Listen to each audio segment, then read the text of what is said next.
Hey, what is going on, guys? It's Young here, and today I'm back in a Fortnite video. And today's video, I want to share with you guys the couple of big changes that I made to my sensitivity that has made a huge difference and has allowed me to play very good here in Season 4. I want to show you guys the couple of changes that I made and the couple of changes that I think you guys should make if you are looking to get a lot better, to improve, and hit more shots. So definitely stay to the end of the video if you guys are looking for my new settings. And real quick, before I get into the video, up on the screen, I have the V-Buck giveaway winner of this week. I give away V-Bucks every single Friday. So if you guys like to participate in the next giveaway and win some free V-Bucks, all you guys have to do is to drop a like on this video. Make sure you guys do subscribe to the channel. Hit that notification bell so you guys get notified for every single new upload and when I announce the winners every Friday.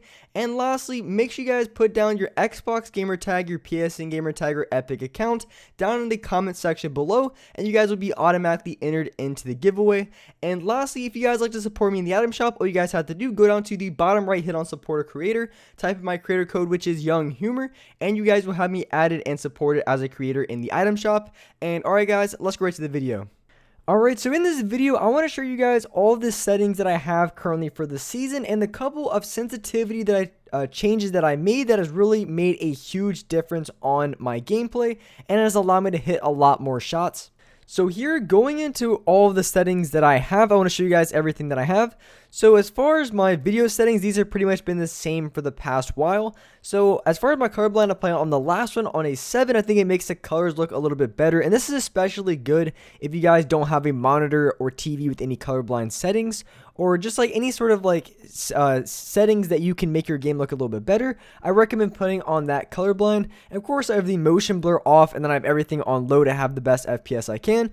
I have the auto open door feature. You definitely want to have that on. You would have the auto consumables to the right because it makes it easier when you open a chest that your gun comes to the first slot, which really doesn't matter if you play on keyboard and mouse, but if you play on controller, it really is a huge deal. And then for the replays, you want to make sure you have it off because it kind of can mess with your FPS if you have it on, because the game is going to constantly be recording your game. So especially if you're playing it in arena, it can be very problematic for your FPS. And the HUD scale, I have mine on 80%. I recommend anything from like a 75 to 80%. I think that's really good. And you're definitely going to see a big improvement on your FOV, your field of vision, and at the same time not be too small to where you can't see your guns. So as far as the sensitivity changes that I made, which is pretty big because I usually play on a little bit or a lot lower for my horizontal and vertical speed, but honestly, I was making a video the other day. I was showing you guys some of the fast, it was smooth settings versus fast settings, and I had the fast settings on, and to be honest with you, I forgot to take them off after I made the video. So I played like 2 or 3 days with this, but on the settings, I was playing on a 54%. So I was playing 3 days in a row on 54%, and I was playing really good. I was able to turn around really quickly. And when I went to go look at my sensitivity, I noticed that I was on a 54 when I thought I was like a 48 or something. But I really do like playing on a little bit higher because I moved it down back to a 48, and I noticed it felt a little bit too slow. I mean, it's definitely a really good sensitivity to play on like in the 40s, but I really like the higher sensitivity. And of course, when you raise your sensitivity, you're gonna have to lower your building and editing, which I play on a 1.9 for my building and a 2.0 for my editing. So that's going to be the main sensitivities that I play on and the main changes that I made, which is a big jump because I've pretty much almost never played consistently on above a 50%. I usually play in the ranges of like 46 to 48, sometimes maybe a little bit lower or higher, give or take. But these are the sensitivities that I now play on, which I really do like and I recommend. I like the little bit higher of a sensitivity just because the meta right now in Fortnite is going to be, has a lot to do with box fighting. So giving yourself any sort of advantage when it comes to close range situations is going to be something that you want to take advantage of if you want to be very good in this season. Just because, like I said, you really just want to follow the metas. And the meta right now is going to be close range fights and box fights. So you want to make sure you're the best box fighter as you can. And playing a little bit higher sensitivity can definitely help you out with that. So going into my ADS sensitivity, I play on a 10% on both and no look dampening time. I really like the sensitivity a ton, with the main reason being is that a 10% is a good balance between close range and also long range. I recommend anything from a 9% to an 11%. Anything in those ranges are going to be your best bet.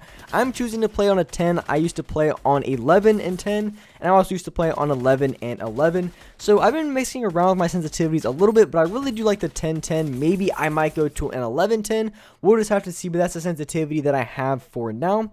So going into the bottom settings as far as my dead zones, so on my new controller, I do play on a 9% and a 9%, and then I play with no foot controller setting off. So on my new controller, usually when you have newer controllers, you're able to play on lower dead zones because not every time, but when you have a new controller, typically speaking, your stick drift isn't going to be as much as your older controller, which is going to allow you to play on lower dead zones, which is something that I'm specifically myself taking a big advantage of.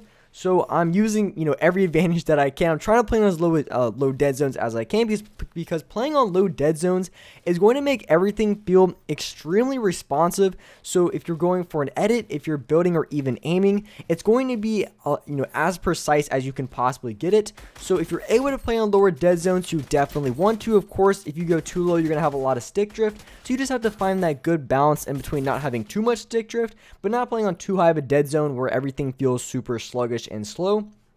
And so going into my controller binds, if you guys are curious on what I have, I do play a 4 paddles. So if you guys don't play a 4 paddles, obviously your settings are going to be a little bit different. I am going to be releasing another non-claw, non-paddle bind video very soon. But as far as what I have, if you guys want to know, my upper left paddle is my pickaxe, my upper right one is my edit button, my bottom left one is my jump button, and then my bottom right is how I place, say, my traps or my bounce pads, which is bound to the B button. So my upper left is going to be bound to the left in the D-pad for pickaxe. My upper right is bound on right to the D-pad, which is my edit button. And then my bottom left is bound to A, which is my jump. And then my bottom right, which is how I place my bounce pads and my traps, I use the B button. That's the bind that I currently have. So these are all the binds that I have. Of course, if you guys plan something different, and then my confirm is LT, my reset is right stick. These have been the most comfortable edit binds that I've used for the longest time. If you guys plan on different, then of course everyone has their different preferences, but I really do like all the settings that I currently have now. But having a change for a higher sensitivity is definitely something that for me is really new. I used to always play on lower sensitivities, so playing on a little bit higher is a little bit different because compared to other seasons, you can get away a lot more with a lower sensitivity. But I think of now, it's a little bit more tricky just based on the way the meta is and just how heavily focused box fighting is, because you have to be extremely good at box fighting if you want to win games consistently and very often. So you have to make sure that you have the best sensitivity that is going to optimize your just box fighting, your building, your editing, and also your close range shots. I think long range shots really don't have that much of a play. I think it can be important if you're getting some chip damage from distance, but other than that, the majority of the gunfights that you're going to have and have to win are going to be close range fights in which you have to act very quickly. You're going to have to go for flick shots, and you're going to have to be very accurate with your shotgun. So that is why I decided to play on a little bit higher of an X and Y sensitivity, and I have noticed a lot of benefits for it. And for now, I'm going to continue to play on the sensitivity. I think it's really good, and I highly recommend for you guys to play on a little bit higher sensitivity as well. But if you feel like your aim is extremely good, your shotgun aim is really perfect, then just keep the sensitivity that you have. But these are the changes that I made and that I think has given me a good advantage so far in this season.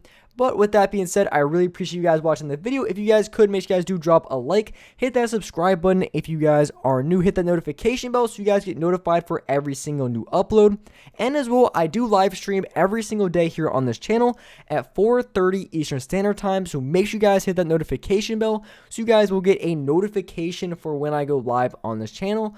But with that being said, I really appreciate you guys watching the video, and alright guys, I'll see you next video.